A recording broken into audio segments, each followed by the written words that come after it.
Hi, everybody. It's Cody at Cody's Reading Time. I'm back again with another story out of Nature Myths and Stories for Little Children. And this one is called How the Spark of Fire Was Saved.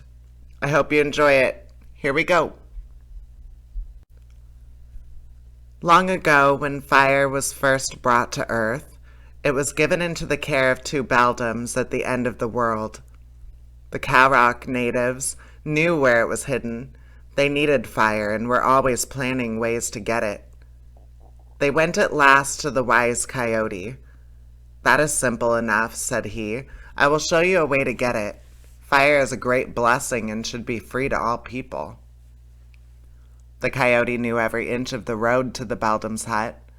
Along the path leading to it he stationed beasts, the strongest and best runners, near the hut, and the weaker ones farther off. Nearest the guarded den, he placed one of the sinewy Kawrak men. Then he walked boldly up to the front door of the hut and knocked. The beldams, not fearing a coyote in the least, invited him in. They were often lonely, living so near the end of the world. When the coyote had rested before the fire for some time, he said, "The Kawrak nation needs fire. Could you not give them one small spark? You would never miss it. Here it is of no use." The beldams answered, "We do not love it, but we dare not to give it away.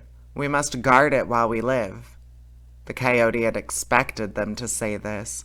He sprung to the window, and instantly outside were heard such sounds that the beldams rushed out to see what the frightful noise could be. Each animal in the line was sounding the watchword of fire in his own way. The wild horse neighed, the mountain lion roared, the gray wolf howled, the serpent hissed, the buffalo bellowed, and every small animal did his part equally well. Indeed, it is no wonder that the beldams were frightened nearly to death. The Kawrak man brought water and told them not to fear for themselves. The coyote seized a half-burned brand and was off in an instant. The beldams sprang after him and followed him closely over hill and valley. Faster than the wind they flew.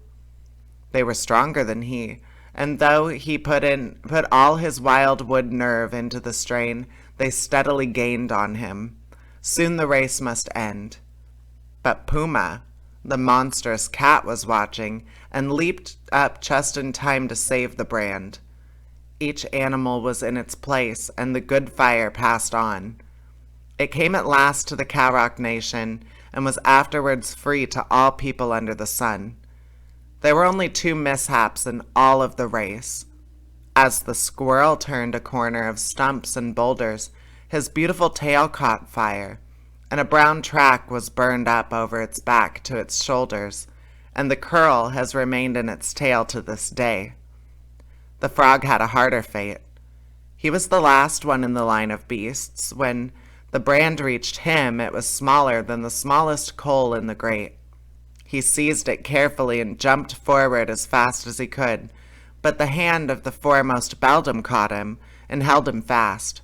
How his heart beat! His eyeballs bulged out of his head, and he has looked ever since much in the same scared way. He did not lose his courage, however. He swallowed the coal and sprang into the water. Sad to tell, the beldam still held in her hand his special pride and care, his tail. Henceforth, only the tadpoles could wear tails. The frog sought a log and sat down upon it to think. "I did my duty, even if I lost my beauty," he thought. "That is enough for a frog. The spark must be saved." After much choking, he spat and swallowed spark well into the bark. And the gift came in this way to all men. For in even the wettest weather, if you rub 2 sticks together, fire is sure to come.